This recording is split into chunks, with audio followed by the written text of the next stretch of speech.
নমস্কাৰ বন্ধু বান্ধৱীসকল, হৰিওম এছাম চেনেলটোলৈ আপোনালোকক স্বাগতম জনাইছোঁ। আজিৰ এই ভিডিঅ'টোত ভগৱান শিৱৰ বিষয়ে জানো। ভগৱান শিৱৰ পৰা অতি সোনকালে বৰ বা ফলপ্ৰাপ্তি কৰিবলৈ আমি কি কি কৰিব লাগে?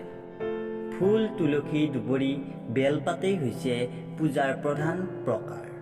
এই চাৰিটা বস্তু অবিহনে পূজা কেতিয়াও সম্ভৱ নহয়। গতিকে আমি জানো আহক ভগৱান শিৱক কি কি বস্তুৰে পূজা কৰোঁ। বন্ধু বান্ধৱীসকল, এই চেনেলটো যদি প্ৰথম চাইছে তেনেহ'লে ছাবস্ক্ৰাইব কৰিব আৰু ভিডিঅ'টো যদি ভাল পাইছে তেনেহ'লে এটা লাইক দিব। প্ৰথমে আমি জানো আহক ভগৱান শিৱৰ বিষয়ে। শিৱ শব্দৰ অৰ্থ হৈছে শুভ বা মংগল। আমি সাধাৰণতে মহাদেৱ শিৱক শিৱমূৰ্তি আৰু শিৱলিংগত এই দুই ধৰণে পূজা কৰি আহিছোঁ। শিৱৰাত্ৰিত মহাদেৱ শিৱই শিৱলিংগ ৰূপত আৱিৰ্ভাৱ হৈছিল। এতিয়া জানো আহক মহাদেৱ শিৱক আমি কিদৰে বা কি ফুল বা কি বস্তুৰে পূজা কৰিলে অতি সোনকালে ফলপ্ৰাপ্তি হয়।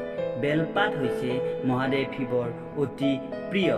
গতিকে আপুনি যদি শিৱ পূজা বা শিৱ মন্দিৰত চাকি জ্বলায় তেনেহ'লে বেলপাত অৱশ্যেই দিব। এনে কৰিলে শিৱ অত্যন্ত প্ৰসন্ন হয় আৰু মনে বিচৰা ফল প্ৰাপ্তি হয়।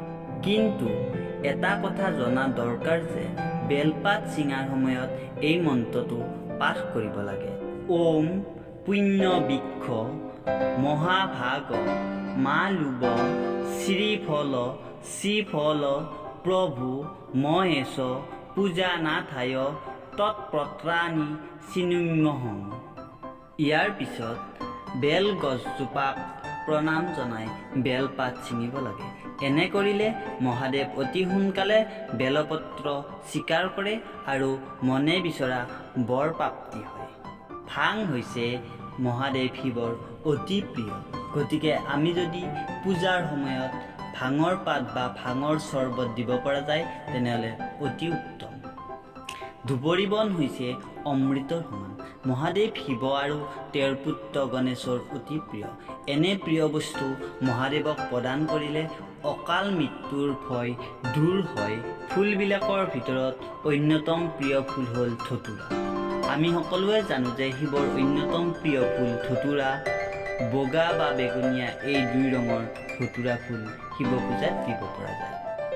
শিৱ পূজাৰ অন্যতম এবিধ ফুল হৈছে কৰবী ফুল। কিন্তু বিভিন্ন ৰঙৰ কৰবী থাকিলেও আমি শিৱক বগা ৰঙৰ কৰবী ফুলহে দিয়া উচিত। তাৰপিছত আৰু এবিধ ফুল হৈছে বগা চম্পা ফুল। বিশেষভাৱে শিৱ পূজাত ব্যৱহাৰ কৰা হয়। শিৱৰ অন্যতম প্ৰিয় ফুল হ'ল অপৰাজিতা। আমি যদি শিৱ পূজাত অপৰাজিতা ফুল দিম মহাদেৱ শিৱক পূজা কৰিব পাৰোঁ তেনেহ'লে আশা কৰা মতে ফলপ্ৰাপ্ত হয়। খৰিকাজাই ফুল আমি শিৱ পূজাত দিব পাৰোঁ। নীলকণ্ঠ হৈছে মহাদেৱৰ অন্য নাম। গতিকে আমি নীলকণ্ঠ ফুলেৰেও আমি মহাদেৱ শিৱক পূজা কৰিব পাৰোঁ। নীলকণ্ঠ ফুলেৰে পূজা কৰিলে মহাদেৱ শিৱ অতি সোনকালে সন্তুষ্ট হয় আৰু মনে বিচৰা ফল প্ৰাপ্ত হয় বুলি লোকবিশ্বাস আছে। বেলপাত, নীলকণ্ঠ, কৰবী, চম্পা, ধতুৰা, নীলা অপৰাজিতা, খৰিকাজাই আদি ফুলবিলাক যদি বিচাৰি নাপায় তেনেহ'লে যিকোনো বগা ফুলেৰে মহাদেৱ শিৱক পূজা কৰিব পাৰি। ইয়াৰ উপৰিও গাখীৰ, পঞ্চামৃত, গংগাজল আদি অৰ্পণ কৰিব লাগে। ইয়াৰ পিছত আমি 108 বাৰ ওম নমঃ শিৱায় এই মন্ত্ৰভাগি জপ কৰিব লাগে। আমি সকলোৱে ভাবোঁ যে শাওণ মাহৰ সোমবাৰেহে শিৱক আৰাধনা কৰিলে ফলপ্ৰাপ্ত বা বৰপ্ৰাপ্ত হয়। এনে নহয়, আমি সকলো সময়তে শিৱক পূজা কৰিব পাৰোঁ। কাৰণ ভগৱান শিৱ অল্প ভক্ততেই সন্তুষ্ট হয়। গতিকে আমি যিকোনো মাহতে বা যিকোনো বাৰতে আমি শিৱক পূজা কৰিব পাৰোঁ।